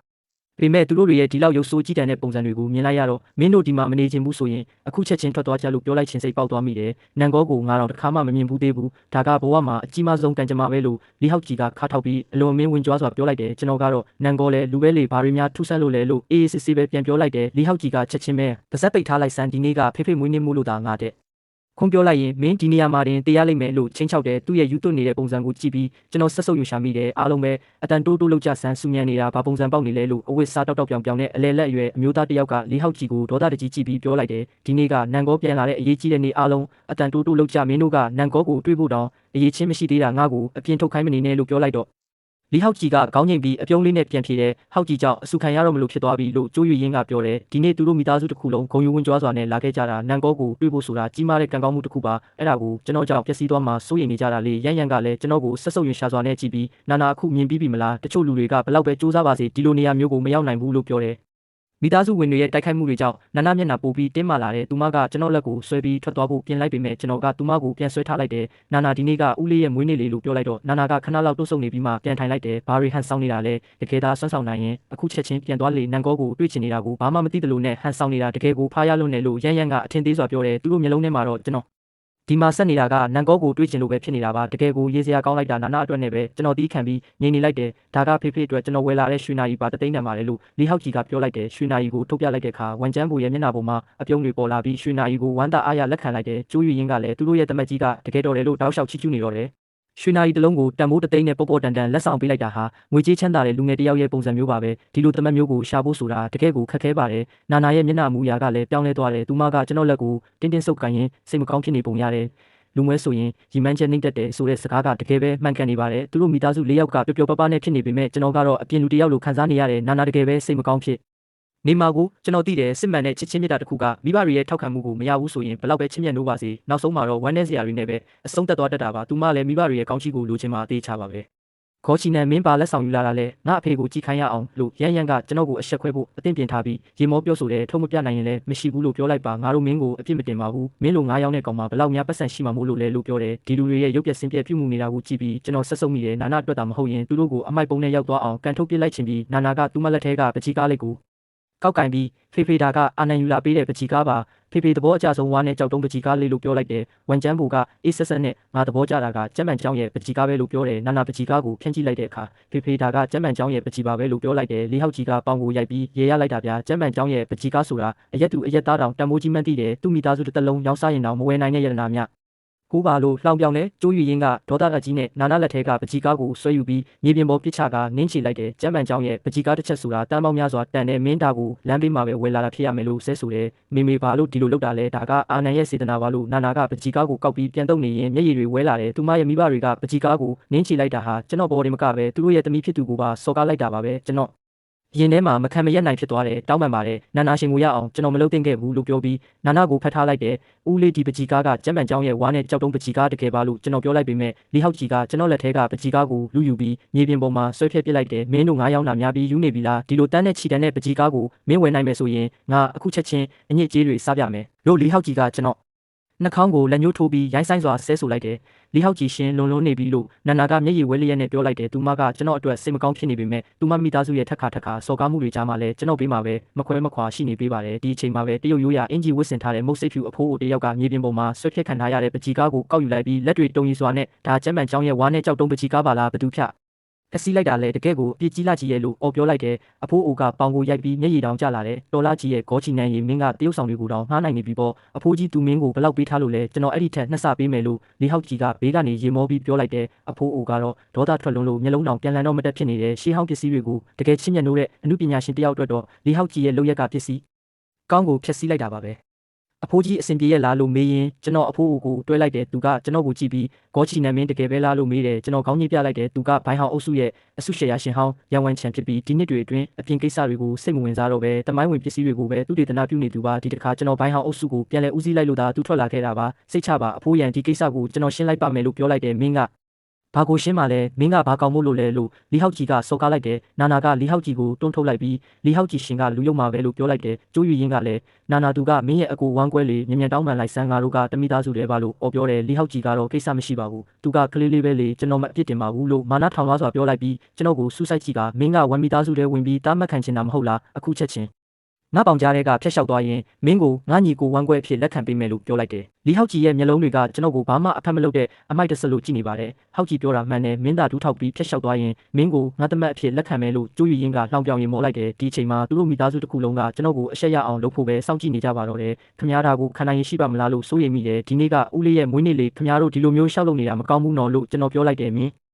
ကဖေဖေမွေးနေ့မှန်သိနေသေးတာလားလမ်းဘေးကအမိုက်ပချီကားကိုယူလာပြီးမွေးနေ့ဆူတောင်းပေးတာလားနာနာမျက်နှာကိုထောက်ထားလို့တာပေါ့မဟုတ်ရင်မင်းဒီနေရာကနေအခုချက်ချင်းထွက်သွားရမှာလို့လီဟောက်ကြီးကအော်ဟစ်တယ်အဲ့ဒီအချိန်မှာပဲငါထက်ကိတ်မုံကြီးကိုလူ30ယောက်ကခန်းနာစွာတွန်းလာကြတယ်အိုးကိတ်မုံကြီးကလည်းကြီးလိုက်တာဟောက်ကြီးရေဒါကဖေဖေအတွက်မင်းပေးတဲ့မွေးနေ့လက်ဆောင်လာလို့ရန်ရန်ကအန်အော်တကြီးမေးလိုက်တယ်လီဟောက်ကြီးကိုယ်တိုင်လည်းတုံးလုံးချောက်ချပြီးအံ့အားသင့်သွားတယ်သူဗီဒီယိုအစည်းအဝေးတွေမှာပဲမြင်ဘူးတဲ့ထိတ်တန့်ကြီးကဲတွေကဒီကိတ်မုံကိုတွန်းလာတဲ့30ယောက်ထဲမှာပါနေတာကိုတွေ့လိုက်ရလို့ပါသူတို့အဖွဲ့ရဲ့ခေါင်းဆောင်တွေကတော့သူမမြင်ဘူးတဲ့သူတွေဖြစ်ပေမဲ့သူတို့ရဲ့ယာရုအဆင့်တန်းကလီဟောက်ကြီးတို့နဲ့လုံးဝမရှင်းတာမှန်းသိတာပါတယ်ကျွန်တော်ဝန်တာယူပါပိုင်းဟောင်းအုပ်စုကိုကိုစားပြုပြီးဝန်ကျန်းဘိုရဲ့အသက်50ပြည့်မွေးနေ့ကိုဂုဏ်ပြုပါတယ်အဖိုးကြီးတက်တော်ရာကျော်ရှိပါစေလို့ပြောပြီးဝစ်စုံပြည့်လူ30ယောက်လုံးကတပြိုင်နက်ဥညွတ်လိုက်ကြတယ်ဒီမြင်ကွင်းကြောင့်လီဟောက်ကြီးလည်းကြောက်ရွံ့စွာနဲ့ထွက်လိုက်တယ်ယောက်ျားရည်ရှင်ကတကယ်ကိုဂုဏ်ရှိလိုက်တာဘိုင်းဟောင်းအုပ်စုရဲ့ဒုဥက္ကဋ္ဌဝန်တာယူဆိုတာအောက်ခြေလူတွေအားလုံးရဲ့အထက်မှာရှိတဲ့သူတွေလို့ရန်ရန်ကစိတ်လှုပ်ရှားစွာနဲ့ပြောပြီးလီဟောက်ကြီးကိုနမ်းလိုက်တယ်လီဟောက်ကြီးလည်းဝမ်းတာလုံးလို့ဘာလို့ရမှန်းမသိတော့ပါဘူးသူ့ရဲ့ရောက်ခမမွေးနေ့ကိုကုမ္ပဏီရဲ့အကြီးအကဲတွေကိုယ်တိုင်လာရောက်ဂုဏ်ပြုတာဟာသူဂုဏ်တက်စရာတစ်ခုပဲပေါ့ဝန်ကျန်းဘိုနဲ့ကျိုးရည်ရင်တို့လည်းအရန်ကိုပျော်ရွှင်နေကြတယ်ဒီလူတွေကိုသူတို့ TV မှာပဲမြင်ဘူးတာပါအခုတော့သူတို့ကိုယ်တိုင်လာရောက်ဂုဏ်ပြုပေးနေကြပြီဆိုတော့ဒါဟာလီဟောက်ကြီးရဲ့အရေးချင်းကြောင့်ပဲလို့သူတို့ယုံကြည်လိုက်ကြတယ်ငါသမက်ကြီးကတကယ်ကိုတော်တာပဲယာတူးသုံးဆင့်တောက်လျှောက်တိုးတာမဆန်းပါဘူးလို့ဝန်ကျန်းဘိုကပျော်ရွှင်စွာပြောတယ်ဒီကိတ်မုတ်အတွက်ဟောက်ကြီးတော်တော်လေးစိတ်ကူးထားပေးရမှာပဲကျွန်တော်ကဘာများလုပ်ပေးနိုင်လို့လဲအားလုံးပဲကျေးဇူးတင်ပါတယ်လို့ဝန်ကျန်းဘိုကပြဟောလိုက်တယ်တွေးလိုက်လားအမိုက်ကောင်ဒါကအဆင့်တန်းဆိုတာပဲမင်းသား9ယောက်ကြားရဲ့စံကြီးမြင့်တမြင့်စာလောက်အရေးချင်းရှိရင်လမ်းဘေးကပကြီးကားတွေကိုဝယ်လာစရာလိုပါမလားနာနာကို90မှာဒုက္ခပေးနေရတာကောရှက်စရာမကောင်းဘူးလားလို့ရန်ရန်ကအတန်ကိုကိုမြင့်ပြီးကျွန်တော်ကိုအော်ဟစ်လိုက်တယ်အဲ့ဒီနေရာမှာရှိနေသူအားလုံးကသူမပြောတာကိုကြားလိုက်ရပါတော့တယ်မင်းသားမင်းအကိုဝမ်းကွဲရှိမှဒူးထောက်ပြီးတောင်းပန်မယ်ဆိုရင်ဘိုင်းဟောင်းအုပ်စုမှာအလုတ်ကျန်းသမားလေးဖြစ်ခွင့်ရကောင်းရနိုင်တယ်ဒါပေမဲ့ငါသမီးကိုတော့လုံးဝပေးမစားနိုင်ဘူးဒီလိုအမိုက်မျိုးကိုဘိုင်းဟောင်းအုပ်စုကလက်မခံဘူးအခုဒူးထောက်တောင်းပန်ရင်တော့ဘာမှအသုံးမဝင်တော့ဘူးလို့ကျိုးယူရင်းကပြောလိုက်တယ်လီဟောက်ကြီးကလည်းစုပ်ပြက်နေတဲ့ဝါနဲ့ကြောက်တုံးပကြီးကားကိုပြင်းပြင်းထန်ထန်နင်းချရင်ကျွန်တော်ကိုခွေးတကောင်ကိုကြည့်တယ်လို့ယွန်ရှာစွာကြည့်နေတယ်နာနာမျက်နှာကတော့အလွန်ဖြော့တော့နေပြီးမျက်ရည်တွေစီးကြမလာပဲမနေနိုင်တော့ဘူးတောင်းပန်ပါတယ်အာနန်ကျမမထင်ထားခဲ့မိဘူးလို့နာနာကနောက်တရားစွာပြောတယ်သူမကကျွန်တော်ကိုခေါ်လာမိတဲ့အတွက်အရာအလုံးကရှုပ်ထွေးသွားရတာလို့တွေးပြီးကိုပြစ်တင်နေတယ်နာနာနဲ့အပြစ်မဟုတ်ပါဘူးဒီလိုဖြစ်မှပဲသူတို့ရဲ့ရုပ်ဆိုးကြည့်တဲ့မျက်နှာတွေကိုကျွန်တော်ရှင်းရှင်းလင်းလင်းမြင်လိုက်ရတာလို့ကျွန်တော်ပြောလိုက်တယ်ဝန်ကျန်းဘိုကစပွဲကိုပြင်းပြင်းထန်ထန်ရိုက်ပြီးဝန်နာနာနင်သာငါသမီးအဖြစ်ဆက်လက်အတိမတ်ပြုကျင်သေးရင်ဒီကောင်နဲ့ချက်ချင်းလမ်းခွဲလိုက်ဆန်လို့အာနာပါပါနဲ့အမိတ်ပေးတယ်ဖေဖေကျမမလုံနိုင်ဘူးကျမမှာအာနန်ရဲ့ကလေးရှိနေပြီးကျမတို့မခွဲနိုင်ဘူးလို့နာနာကမျက်ရည်တွေနဲ့ခေါင်းခါရင်ကျွန်တော်လက်ကိုတင်းတင်းဆုပ်ကင်ထားတယ်ဒါဆိုရင်လည်းထွက်သွားစမ်းဒီနေ့ကစပြီးနင်ကငါသမီးမဟုတ်တော့ဘူးဒီလိုအမိုက်ကောင်စီမှာဘာများကောင်းတာရှိလို့လဲဖေဖေကိုတခွန်းလောက်အညံ့ခံပြဟောလိုက်ပါအကိုဝမ်းကွဲစီမှာကျမအကူညီတောင်းပေးမယ်လို့ရန်ရန်ကပြောတယ်ဒါကသူ့ညီမကိုစိုးရင်ပေးနေဟန်ဆောင်ပြီးတကယ်တမ်းမှာတော့နှိမ့်ချစော်ကားနေတာပါစိတ်ချပါကျွန်တော်ရှိနေတဲ့၍ဘယ်သူမှနှင့်ကိုမထိခိုက်စေရဘူးလို့ကျွန်တော်ပြောလိုက်တယ်အဲ့ဒီအချိန်မှာလီဟောက်ကြီးကဝန်တာယူလို့စီသွားပြီးအလုံများတဲ့ကြားကကျွန်တော်ရောက်ခမအတွက်အချိန်ပေးပြီးလာရောက်ဂုဏ်ပြုပေးတဲ့အတွက်ကျေးဇူးတင်ပါတယ်လို့ပြောလိုက်တယ်ဝန်တာယူကလီဟောက်ကြီးကိုဘေးကိုတွန်းဖယ်လိုက်ပြီးမြေပြင်ပေါ်မှာပြန့်ကျဲနေတဲ့ပကြီးကားအပိုင်းအစတွေကိုကောက်ယူလိုက်တယ်ဒါကငါအသေးအတန်ရှာနေတဲ့ကျမ်းပန်ကျောင်းရဲ့ဝါနဲ့ကြောက်တုံးပကြီးကားစစ်မဟုတ်လားဘသူကဖျက်ဆီးလိုက်တာလဲလို့ဝန်တာယူကမေးလိုက်တဲ့အခါလီဟောက်ကြီးရောဝန်ကျန်းဘိုပါကြောင်းသွားကြတဲ့အခန်းထဲမှာရှိတဲ့လူတိုင်းအံ့အားသင့်သွားကြတယ်ရန်ရန်ကဒါတကယ်ပဲကျမ်းပန်ကျောင်းရဲ့ပကြီးကားဖြစ်နေတာလားလို့မေးလိုက်ပေမဲ့လီဟောက်ကြီးကတော့ဒါမဖြစ်နိုင်ဘူးလို့ခေါင်းခါနေတယ်သူဒီလိုတန်းနဲ့ချီတန်တဲ့ပကြီးကားကိုဘယ်လိုလုပ်ဝယ်နိုင်မှာလဲလို့လီဟောက်ကြီးကအော်ဟစ်နေချိန်မှာဝန်တာယူကရန်ဝန်ချန်ကိုတွဲထူလိုက်ပြီးအဖိုးရန်အဖိုးဒီမှာဘာလုပ်နေတာလဲလို့အံ့အားသင့်စွာမေးလိုက်တယ်သူပဲဒီလူရုပ်မှာပဲကျမ်းပန်ကျောင်းရဲ့ပကြီးကားကိုဆွဲဖြစ်လိုက်တာလို့ရန်ဝန်ချန်ကလီဟောက်ကြီးကိုလက်ညှိုးထိုးပြီးဒေါသတက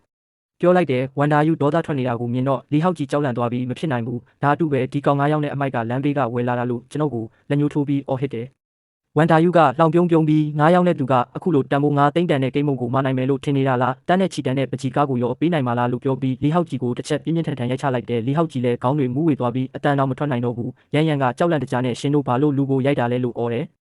အဲ့ဒီအချိန်မှာပဲတကားဝကနေအနက်ရောင်ဝစ်စုံတွေနဲ့လူရကျော်ဝင်ရောက်လာကြတယ်သူတို့အားလုံးကတပြိုင်နက်တည်းနန်ကောကိုကြိုးဆိုပါတယ်ဘိုင်းဟောင်းအုပ်စုကိုပြန်လည်ဦးစီးဖို့ကြိုးဆိုပါတယ်ကျွန်တော်တို့နန်ကောနောက်ကိုအသက်ပေးပြီးလိုက်ပါမယ်လို့အတန်ကုန်အော်ဟစ်ကြတယ်ဝန်တာယူတို့အားလုံးကကျွန်တော်ရှိမှာ60ဒီဂရီဦးညွတ်ပြီးလေးစားသမှုပြသကြတယ်နန်ကော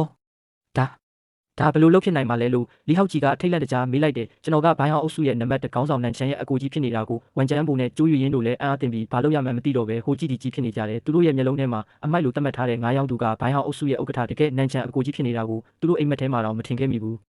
ကျိုးရရင်ရဲ့ပါဇက်ကအံ့ဩလုံးလို့ဟန်နေပြီးသူမရဲ့မျက်လုံးတွေထဲမှာထိတ်လန့်မှုတွေကြောက်ရွံ့မှုတွေပြည့်နေတယ်မဖြစ်နိုင်ဘူးလို့သူမရေရွရင်းအံ့ဩခြင်းရဲ့အထွတ်အထိပ်ကိုရောက်နေတယ်လီဟောက်ကြီးလည်းခြေတွေလက်တွေတုံရင်ပြီးမြေပြင်ပေါ်မှာလူထောက်ကျသွားတယ်သူ့မျက်လုံးထဲမှာကြောက်ရွံ့မှုတွေပဲရှိတော့တယ်သူကတန်းနဲ့ချီတန်တဲ့ပကြီးကားကိုဖျက်ဆီးလိုက်ရုံတင်မကပဲနန်ကောကိုသူ့ပေါင်ကြားထဲကဖျက်လျှောက်ခိုင်းခဲ့တာလေဒါဟာတေလန်းကိုရှာတာပဲနန်ကောကျွန်တော်တကယ်မသိခဲ့ဘူးလို့သူတောင်းပန်နေချိန်မှာဝန်တာယူကဒီကောင်ကနန်ကောရှိမှာပဲရိုင်းဆိုင်ရဲတယ်တေးချင်နေတာပဲလို့ပြောပြီးလီဟောက်ကြီးကိုကန်ချလိုက်တယ်ရရန်လဲကြောက်လန့်တကြားနဲ့တကူလုံးတုံရင်နေပါတော့တယ်သူတို့တွေခေါင်းကိုအဆက်မပြတ်ငုံကတောင်းပန်နေကြတယ်ခုနကသူတို့ရဲ့ဝင်းကြွားလာတဲ့ပုံစံတွေကအခုတော့လုံးဝပြောက်ကွယ်သွားပြီးဝန်ကျန်းပုံနဲ့ကျိုးရရင်တို့လည်းကြောက်လွန်းလို့စကားတခုမှမဟရဲတော့ဘူးသူတို့ကဘိုင်းဟောင်းအုပ်စုရဲ့အကြီးကဲတကယ်နန်ချန်အကူကြီးကို9ယောက်သူလို့ထင်ပြီးစော်ကားခဲ့တာဟာတကယ်ကိုရေးစရာကောင်းလွန်းလာတယ်ဒူးထောက်ကြဆန်းလို့ပီတာကအော်ဟစ်လိုက်တဲ့အခါလီဟောက်ကြီးနဲ့ရန်တို့မြေပြင်ပေါ်ဒူးထောက်ပြီးတုံရင်နေကြတယ်နန်ကောကိုကိုပေါင်ကြားတဲ့ကဖျက်ရှာကောက်ခိုင်းရတယ်ပေါ့မင်းတို့တည်တဲ့တယ်လို့ပြောလိုက်တယ်နန်ကောရှိမှာအရင်ကဒီလိုမျိုးအနိုင်ကျင့်ခဲ့တဲ့သူတွေကိုဝမ်ဟွန်မြစ်ထဲငါးစာကျွေးဖို့ပြစ်ချခဲ့ပူတာကိုလူတိုင်းသိကြပါတယ်ကျိုးရရင်လည်းမျက်နှာဖြောတော့သွားပြီးဒူးထောက်ကကိုပါကိုပြင်းပြင်းထန်ထန်ရိုက်ပြီးကျမမျက်လုံးကန်းနေတာပါနန်ကောရေရန်ကိုလွတ်ပေးပါသူကခလေးပဲရှိသေးတာပါလို့တောင်းပန်တယ်ကျွန်တော်ကတော့မင်းတို့ကခုနကတော့ဒီလိုပြောတာမဟုတ်ခဲ့ဘူးလေငါနဲ့နာနာကိုခွဲထုတ်ဖို့ပဲစူးစမ်းခဲ့တာမလားလို့အေးဆေးပဲပြန်ပြောလိုက်တယ်လီဟောက်ကြီးနဲ့ရန်အတွက်တော့ဒီအချိန်ကအဆိုးရွားဆုံးပါပဲသူတို့ကကျွန်တော်ကိုအဆက်ခွဲခဲ့ပြီးအခုတော့အခြေအနေကပြောင်းပြန်ဖြစ်သွားပြီးကျွန်တော်ကလူပေါင်းတောင်းချီလေးစားရတဲ့နန်ချန်အကိုကြီးဖြစ်နေပြီလေသူတို့မျက်လုံးထဲမှာကြောက်ရွံ့မှုနဲ့မျှော်လင့်ချက်မဲမှုတွေပဲရှိတော့တယ်ကျိုးရင်းနဲ့ရန်ကကျွန်တော်ရှိမှာခေါင်းငုံတောင်းပန်နေကြတယ်နာနာရဲ့တောင်းပန်နေတဲ့အကြည့်တွေကိုကြည့်ပြီးကျွန်တော်နှလုံးသားနာကျင်သွားရတယ်သူမရဲ့မိဘတွေမို့လို့ပဲကျွန်တော်လက်ဝါးကပြပြီးအားလုံးထားကြပါဒီနေ့ကစပြီးမင်းတို့ကိုငါမျက်စိရှိမှမမြင်ချင်ဘူးလို့ပြောလိုက်တယ်အဲ့ဒီအချိန်မှာကျွန်တော်ဆုံးဖြတ်ချက်မချပေးရင်ရန်တို့မိသားစုရဲ့အဆုံးသက်ကအလွန်ဆိုးရွားမှာပါကျွန်တော်မလုပ်ရင်တော့တခြားလူတွေကသူတို့ကိုအသက်ရှင်ခွင့်ပေးမှာမဟုတ်ဘူးလေကျွန်တော်လီတို့ကိုကြည့်ပြီးနန်ချန်အကိုကြီးဆိုတဲ့နာမည်ကိုမခေါ်ကြပါနဲ့တော့ဘိုင်းဟောင်းအုပ်စုရဲ့ဥက္ကဋ္ဌအနေနဲ့ပဲအားလုံးနဲ့အတူအုပ်စုရဲ့ဖွံ့ဖြိုးတိုးတက်ရေးအတွက်တာဝန်ယူသွားမယ်လို့ပြောလိုက်တယ်ကျွန်တော်ရဲ့အကြည့်တွေကအေးဆေးတည်ငြိမ်နေပေမဲ့အာဏာရှိတဲ့ဘရင်တစ်ပါးလိုစိုးမိုးနေတဲ့ပိုင်ဆိုင်မှုတန်းပေါင်းများစွာရှိတဲ့ဘိုင်းဟောင်းအုပ်စုကြီးဟာအခုတော့ကျွန်တော်လက်ထဲမှာလုံးဝရှိနေပါပြီနန်ကောဒေါသထွက်ရင်တလောကလုံးတွေးချောင်းစီတော့မယ်ဆိုတဲ့ဂုဏ်သတင်းအတိုင်းလူတက်ရတာကိုမြက်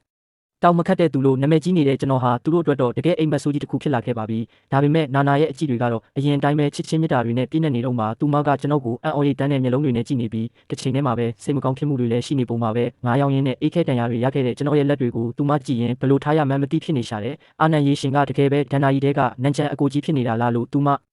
မေးလိုက်တယ်ကျွန်တော်ကသူမရဲ့ပါးလေးကိုပုတ်တက်ပေးရင်ကျွန်တော်ကရှင်းရဲ့အာနန်ပါပဲအမြဲတမ်းလည်းဖြစ်နေအောင်ပါပါလို့အလွန်နူးညံ့တဲ့လေတန်းနဲ့ပြောလိုက်တယ်ကျွန်တော်ရဲ့အပြုံးကနေလေခင်းနေအောင်ကြည့်လို့ပဲနာနာနှလုံးသားကိုနှွေးထွေးစေပါတယ်ကျွန်တော်ဘသူပဲဖြစ်ဖြစ်ပတ်စံရှိသည်ဖြစ်စေမရှိသည်ဖြစ်စေသူမချစ်မြတ်နိုးတာကတော့လေပြင်းမုန်တိုင်းတွေကြားမှာသူမနဲ့အတူရင်ဆိုင်ပေးခဲ့တဲ့ကျွန်တော်ရဲ့မေတ္တာတရားတွေပဲဖြစ်ပါတယ်